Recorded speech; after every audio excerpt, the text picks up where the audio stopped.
Eu sei que parece normal depois de uma certa idade você ir perdendo certas coisas.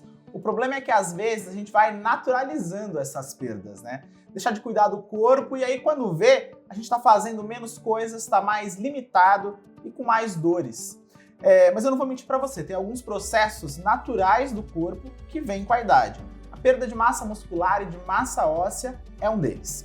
No caso da perda de massa muscular, quando isso acontece de maneira generalizada e acelerada, ela vira uma doença, a sarcopenia, que no limite pode até impedir a gente de fazer coisas muito simples, como andar, levantar da cama, levantar do sofá ou pegar peso como sacolas de supermercado. Mas aí que tá, será que não tem solução? Será que não tem nada que a gente possa fazer para evitar que as coisas cheguem nesse ponto? É sobre isso que a gente vai falar com o nosso convidado de hoje. Eu sou Leopoldo Rosa e esse é o Primeira Dose. Vamos falar de saúde? E olha, eu sempre lembro a você que o Primeira Dose é também uma newsletter que você recebe toda terça-feira às 9 da manhã. Eu mesmo escrevo e mando para o seu e-mail com as últimas novidades sobre saúde, estudos científicos e dicas para você melhorar a sua saúde e a sua vida. Se você quiser assinar, é só clicar no link que está aqui, na descrição do vídeo. Eu vou estar muito feliz em poder mandar esse e-mail para você toda semana, tá bom? Meu convidado de hoje é uma das pessoas que, olha, melhor entende da máquina humana no Brasil, arrisco dizer. E desde que eu conheci, a gente tem gostado muito de ouvir as histórias que ele tem para contar. Já trabalhou com alguns dos principais jogadores de futebol do Brasil e do mundo. Ele é biomédico e também doutor em fisiologia do exercício. Aliás, foi um dos primeiros especialistas em fisiologia do exercício no Brasil e no mundo. Estou falando do Dr. Turíbio Leite de Barros. Doutor, muito obrigado pela presença. Bem-vindo aqui ao Primeira Dose. Obrigado, Léo. É um grande prazer estar presente aqui hoje para conversar sobre saúde, com você e com os nossos espectadores. Doutor, antes de mais nada, a gente vai daqui a pouquinho mergulhar um pouco também na sua história de vida e na sua história profissional, mas eu abri falando sobre a questão da perda de massa muscular, que é um drama que muitas pessoas que passam dos 50 anos começam a perceber. E aí eu queria que o doutor começasse contando pra gente qual que é o problema disso, né? Quando a gente fala muito de perda de massa, quem está nos ouvindo pode achar que isso é uma questão estética, uma questão que interessa a quem faz academia, a quem quer ficar bombado, mas pensando em termos de saúde, qual que é o problema quando a gente começa a perder massa muscular? Então, Léo, na verdade até eu diria que começa até um pouco antes dos 50, né? Tem vários estudos que mostram que esse problema, que é a sarcopenia, ele começa por volta aí dos 40 anos de idade, tanto no homem quanto na mulher, né? E, na realidade, o que é a sarcopenia? Essa perda de massa muscular faz parte do que a gente, infelizmente, chama de envelhecimento, né? É um processo irreversível, mas que pode ser desacelerado, e desacelerado de forma importante, dependendo, logicamente, dos hábitos de vida, dependendo de condições nutricionais, que podem, de forma muito importante, desacelerar esse processo que é tão pernicioso do ponto de vista de saúde e qualidade de vida. Agora, o que a gente então pode fazer para desacelerar? E em que ponto da vida a gente pode fazer isso? Uma pessoa que está nos 40 anos, está nos ouvindo agora, ou uma pessoa que está nos 50, ela ainda pode fazer alguma coisa ou teria que ter começado a fazer isso lá com 20, 30 anos? Não, ela pode fazer, e não só pode, como deve fazer isso, não só na faixa dos 40 ou 50, como eu diria em qualquer idade. Nunca é tarde para se tentar investir em estratégias para tentar desacelerar essa sarcopenia. É importante dizer que a sarcopenia está sempre também associada à osteopenia, né, que leva à osteoporose, que é a perda de massa óssea.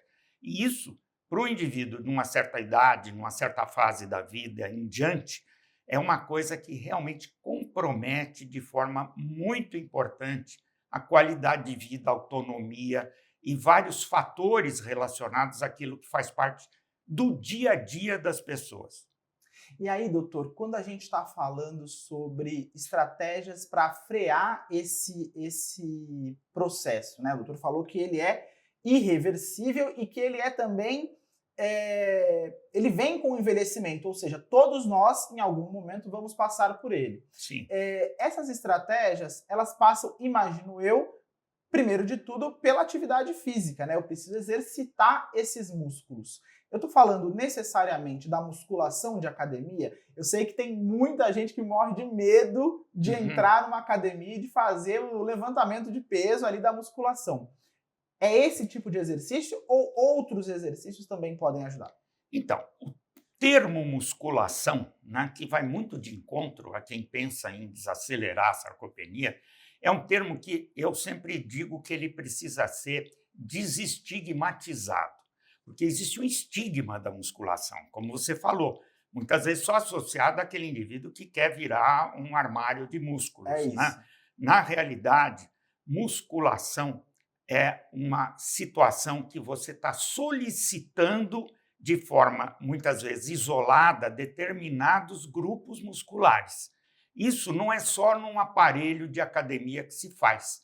Você faz isso até no dia a dia. Você tenta, muitas vezes, levantar o peso, o indivíduo que vai pegar um neto para suspender o neto e pôr no colo, vai pegar um pacote, vai fazer qualquer situação que ele precise ter um pouco de força muscular.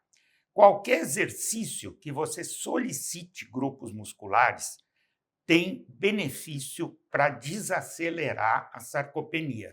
Agora, é muito importante que se crie a oportunidade nutricional associada. Quando você faz qualquer atividade ou quando você, em determinadas situações, você requer uma certa solicitação, o músculo abre o que a gente chama de uma janela de oportunidade, que é a oportunidade para que, se você tiver um nutriente específico, você fortaleça o músculo e desacelere a sarcopenia. E aí, quando a gente fala, por exemplo, de desacelerar a sarcopenia, ela acontece em grupos musculares específicos ou o que eu quero dizer com isso? Ela é generalizada no sentido de que eu vou perder massa muscular, braço, perna, e aí eu preciso treinar tudo, ou tem lugares específicos que eu preciso ficar mais atento? Ou seja, se eu praticar corrida e caminhada, eu estou bem? Ou eu vou ter que treinar os braços, eu vou ter que treinar membros superiores também? É claro que quanto menos solicitado é determinado músculo, mais vulnerável à sarcopenia ele está. Então, você vai ter muito mais sarcopenia em músculos menos solicitados. Isso no dia a dia das pessoas, sem pensar em praticante de atividade física, você tem grupos musculares que você usa muito menos. Então, o que é muito comum? O indivíduo ter dor nas costas. Por quê? Porque a musculatura paravertebral dorsal é menos solicitada do que a musculatura das pernas, por exemplo, ou às vezes até dos braços, que no dia a dia fazem parte das rotinas das pessoas. Então, por que ocorre muito frequentemente dor nas costas? Porque a coluna vertebral depende da sustentação desses grupos musculares paravertebrais. E quando eles perdem massa muscular, a coluna fica mais vulnerável, ela é menos protegida. Então, essas dores que levam muitas vezes até a situações incapacitantes são decorrentes também da sarcopenia. Se você desacelera a sarcopenia, entre outras coisas, você diminui até a incidência dessas dores nas costas. Ou seja, muita gente que chega, e aí eu já vi vários casos de pessoas que chegam nessa faixa etária acima de 50 a 60 anos, com dores terríveis na região da coluna, poderiam evitar cenários como esses, fortalecendo a musculatura das costas e evitando essa perda muscular, porque aí vão ter essa região mais protegida e mais fortalecida. Exatamente isso. E sempre lembrando que são dois componentes importantes: a solicitação desses grupos musculares e o atendimento das necessidades nutricionais dos respectivos músculos, né? E até a gente vê hoje que alguns estudos científicos publicados mais recentemente mostram que mesmo quem não faz exercício, se atender a essas necessidades nutricionais específicas dos músculos, você consegue desacelerar a sarcopenia. Era o próximo ponto que eu ia levantar com o doutor. Porque eu imagino que, e aí é um olhar leigo, o doutor vai me trazer a opinião do especialista. Eu estou ali forçando, né, e solicitando, como o doutor usou a expressão, meus músculos. Eu estou consumindo energia deles. Eu preciso repor essa energia com nutrientes corretamente. quais são os nutrientes, então, corretos, né? Como que eu alimento esses músculos da maneira correta para poder usar a energia deles e fazer esse exercício? Porque não adianta, imagino, que eu faça o exercício, que eu faça a musculação, que eu solicite os músculos e tá alimentando ele com porcaria, né? Exatamente. Os nutrientes básicos para atender às necessidades energéticas e estruturais dos músculos são, obviamente, carboidrato e proteína. São os nutrientes importantes. Carboidrato é energia, proteína é atividade funcional, atividade enzimática, atividade hormonal, ou seja, é o substrato de estrutura e função dos músculos. Carboidrato é o substrato de produção de energia. Agora, cada vez mais, a nutrição esportiva passa a entender a necessidade de determinados nutrientes isolados, que fazem parte, logicamente, da dieta de todo mundo, mas, na maioria das vezes, em quantidade menor do que o nosso organismo precisa, particularmente nessas situações que aqui a gente está discutindo, que é o caso da sarcopenia. E que nutrientes seriam esses? Então, aí, hoje, existem alguns nutrientes que estão comprovadamente associados a desacelerar esse processo. Quais são? Principalmente um produto que é originado a partir de aminoácidos, que é sintetizado no nosso organismo, no fígado, nos rins e no pâncreas, que é a creatina. A creatina é um nutriente. Nós produzimos creatina no nosso organismo, mas a necessidade dos músculos, principalmente quando a gente chega nessas situações que a gente estava discutindo até então, é maior do que o que normalmente se consome de creatina pela dieta. Isso está muito bem comprovado. Então, é fundamental, por exemplo, você ter oportunidade nessa fase da vida de suplementar creatina. Outro nutriente importantíssimo é o HMB, que é o ácido. É um aminoácido. É um aminoácido que é, na verdade, um produto de um outro aminoácido, que é a leucina, né? E que, na realidade, associado à creatina, é um coadjuvante do tratamento desse processo de desaceleração da sarcopenia. O HMB, ele contribui para diminuir a perda de massa muscular. A creatina contribui para aumentar a produção de massa muscular. Então, quando se associa o nutriente que aumenta a produção de músculo com o outro que diminui a degeneração do músculo, você tem um resultado que tem se mostrado excepcional. Repetindo, mesmo para quem não está fazendo exercício de forma regular, de forma metódica e assim por diante. Porque aí eu vou exagerar no exemplo, né? Mas tem pessoas que podem estar nos assistindo e que estão numa fase da vida com outros problemas de saúde que vão estar impedidas de fazer exercício físico de maneira mais regular ou de maneira mais pesada e que não querem passar por esse processo ou que estão passando por outras doenças, por outras questões de saúde. Se fizerem essa suplementação com creatina e HMB, conseguem... Exatamente. E lembrando, Léo, que, na verdade, ninguém deixa de fazer exercício. Não existe, só se estiver em repouso no leito imobilizado. Quando você tem o seu dia a dia, exercício não é só andar na esteira, pedalar na bicicleta, levantar peso na academia. Exercício são as atividades ocupacionais. Quem tem atividade ocupacional, quem anda, quem levanta alguma coisa durante uma certa solicitação do seu dia a dia, quem faz o mínimo de atividade física, não necessariamente exercício formal, está solicitando músculos. Essa solicitação, por mais moderada que seja, associada a essa suplementação, tem os resultados que a ciência tem mostrado até então. Então, só para você que está nos assistindo agora, já anota esses dois nomes aí, creatina e HMB, são os dois aqui, recomendações do Dr. Turíbio, para você ajudar aí a frear essa perda muscular. Bem importante isso que o doutor está falando, porque a gente às vezes vai falar aí com ratos de academia, você vai querer tomar whey protein para querer ficar bombado, não precisa, tá? Não precisa ficar bombado, não precisa carregar halteres de 50 quilos por aí, tem outras soluções aí para essa questão que a gente está trazendo agora. A não ser que você queira, de fato, aí entrar num concurso de fisiculturismo, vai saber quem está nos assistindo aqui agora, né, doutor? Agora, daqui a pouco a gente vai falar mais sobre esse tema com o doutor, mas antes, eu falei aqui das histórias do doutor Turíbio. Eu queria, doutor, entrar um pouquinho na sua história, né? Eu falei que o doutor já trabalhou com alguns dos principais jogadores aí de futebol do Brasil e do mundo, né? E a sua carreira foi basicamente, ao longo das últimas décadas, voltada para esses jogadores, para o mundo do futebol. Como é que começou isso? Como que o doutor entrou nesse universo? Então, eu, como você até falou, eu me formei na Escola Paulista de Medicina em 1972. Eu estou fazendo 50 anos de vida profissional esse ano, né?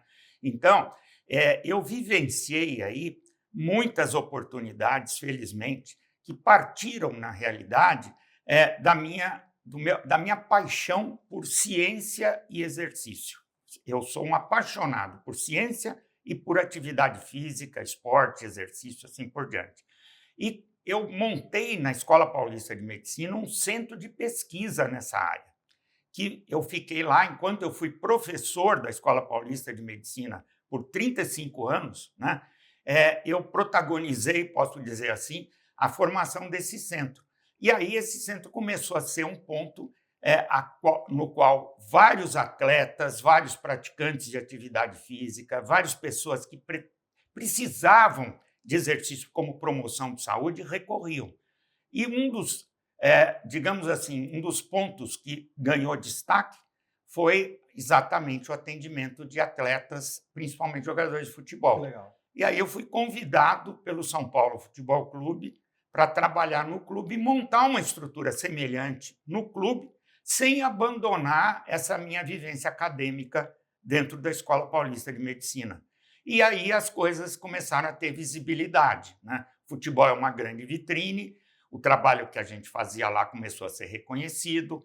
Eu, falando até isso em época de Copa do Mundo, né? Eu fui convidado pela Confederação Brasileira de Futebol para trabalhar com a seleção brasileira também na década de 90. Fiz parte da comissão técnica que trabalhou na Copa do Mundo em 94. O Brasil foi campeão do mundo, né? E aí a gente atendeu desde atleta até praticante de atividade física. E como a gente estava dentro da Escola Paulista de Medicina, a gente interagiu com várias disciplinas do próprio corpo docente da Escola Paulista de Medicina. Então, trabalhei com a cardiologia, com a reumatologia, com a ortopedia, e tive a chance de ter uma visão muito abrangente do que é exercício físico para promoção de saúde. Doutor, então eu vou aproveitar e tentar extrair do doutor algumas dicas que venham do mundo do futebol para a vida da gente. Primeiro que eu queria saber a gente vê muitos jogadores de futebol, depois ali do treino ou de um jogo, entrarem hoje em dia naquelas banheiras de gelo. Uhum. Qual que é o poder do gelo para a saúde da gente? Tem, de fato, ali um poder anti-inflamatório, regenerador? O que tem ali de mágico ou de científico? Não, na verdade, esse procedimento, que é conhecido como crioterapia, né, é um procedimento que se utiliza para indivíduos que fizeram uma atividade física muito intensa e que vão sofrer no dia seguinte aquela dor muscular que é tão conhecida por quem faz uma atividade que não está acostumado a fazer e no dia seguinte paga o preço. Aquela dor que surge é um processo inflamatório decorrente do esforço físico que o indivíduo fez, que fez um certo estrago no músculo. Né? Esse estrago, o que é? Romper algumas fibras musculares. E aquilo cria um processo inflamatório, o qual é importante até porque vai ajudar a regenerar o músculo. Agora, para evitar aquela dor do dia seguinte, você tem que, se possível, evitar que aquele músculo se edemacie, ou seja, que aumente o extravasamento de líquidos e que o músculo incha até. Então, quando o indivíduo vai, logo após o exercício, no gelo, o gelo faz o quê? O que a gente chama de vasoconstrição. O gelo diminui a perfusão de sangue na região que é submetida à crioterapia, né? E com isso você diminui aquela expansão do quadro inflamatório, diminui a dor do dia seguinte, o indivíduo se sente melhor. Para o atleta, isso é fundamental, porque ele fez um treino, uma competição, mas 24 ou 48 horas depois ele já tem que treinar novamente. Então, a crioterapia é um coadjuvante desse processo de prevenção. Para a gente, no dia a dia, fui fazer uma academia que, nossa, aquele dia me senti que amanhã eu vou acordar dolorido. Tá. Aplicar ali uma bolsa de gelo no lugar que eu senti que pesou um pouco mais, pode ajudar? Pode ajudar, com certeza.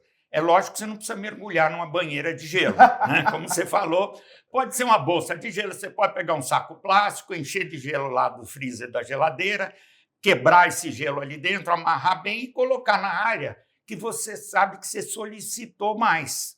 E nem precisa ter ido numa academia, né? De repente, fez uma atividade dentro de casa lá, ocupacional, você sabe, bom, resolvemos fazer uma arrumação na casa, tirar móveis do lugar, ou mudar estante, ou mudar alguma coisa mais pesada que estava de um lugar para outro. Você sabe, bom, no dia seguinte eu vou pagar o preço.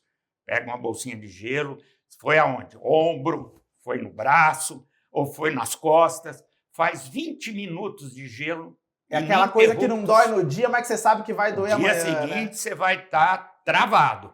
O gelo, com certeza, vai atenuar muito esse quadro doloroso do dia seguinte. Muito bom.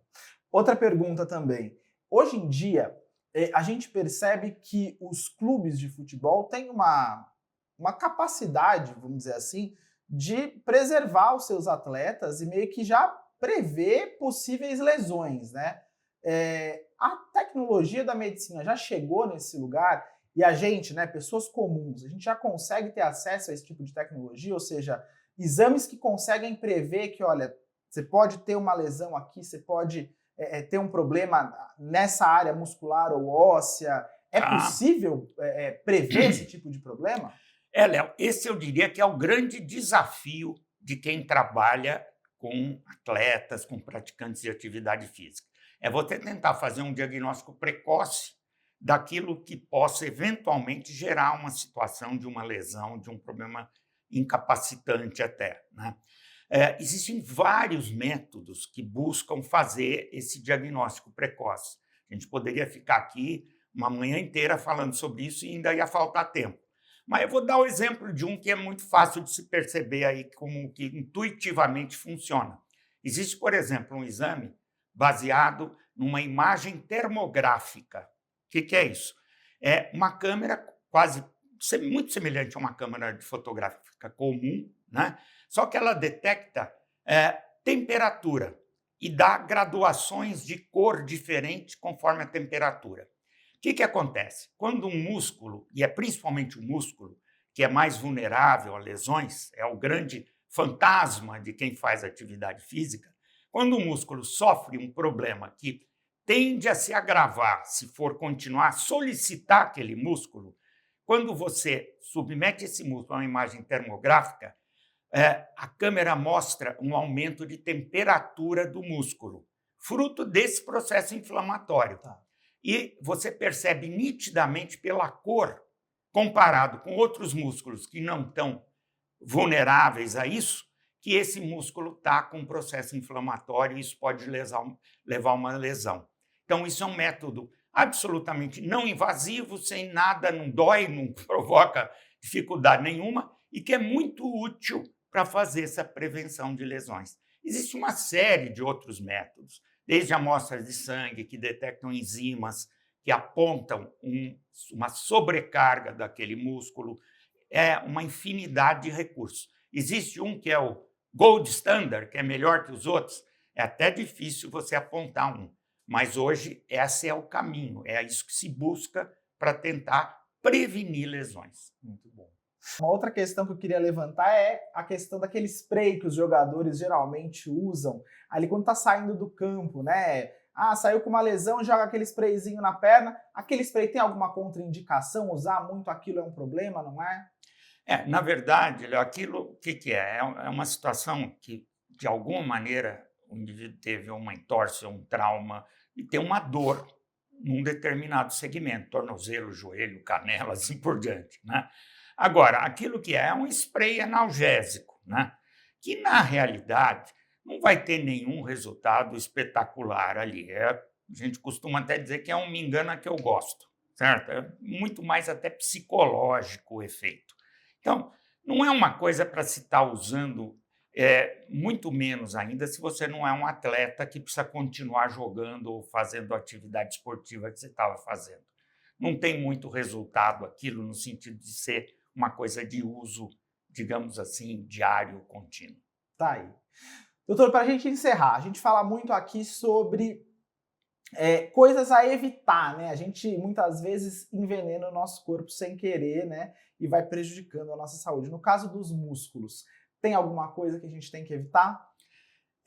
Na verdade, até a gente deveria dizer que você tem muito mais que deixar de evitar do que evitar, né? Deixar de evitar não fazer atividade física, certo? Talvez então evitar o sedentarismo. Evitar o sedentarismo, porque o músculo ele é extremamente plástico, ele responde ao uso e ao desuso de uma maneira muito rápida até. Então, a gente tem que usar isso no bom sentido. Como ele responde, vamos solicitar o músculo. Isso não significa necessariamente você ir para uma academia e fazer uma musculação. Levar uma vida mais ativa, né? Tentar deixar um pouco aquela lei do menor esforço de lado. Acho que isso é uma maneira que a gente pode sempre lembrar. Então, às vezes, você vai num lugar, em vez de você evitar de, digamos assim, vai num pátio de estacionamento de um shopping ou um supermercado. O que costuma acontecer? O indivíduo geralmente fica procurando aquela vaga ali na pole position da entrada do supermercado ou do shopping, né? Chega a sair até briga por causa de uma vaga, né? Pô, quando você olha, a 50 metros para frente está cheio de vaga vazia. E você perde a chance de caminhar 50 metros na ida e 50 metros na volta. Você perde a chance de fazer um bem para os seus músculos, está solicitando um pouco. Ou seja, deixa a lei de menor esforço de lado e leva uma vida mais ativa. Aproveita as oportunidades do dia a dia para ser mais ativo. Tá aí.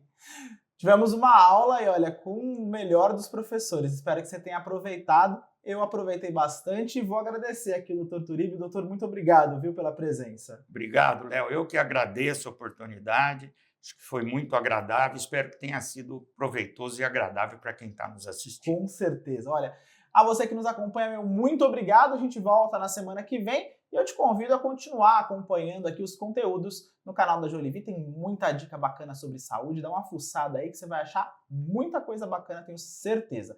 Nosso primeira dose de hoje foi feito por muita gente bacana. Tem a Marizen, tem a Lívia, tem a Clara, tem a Kit, tem o Rômeu.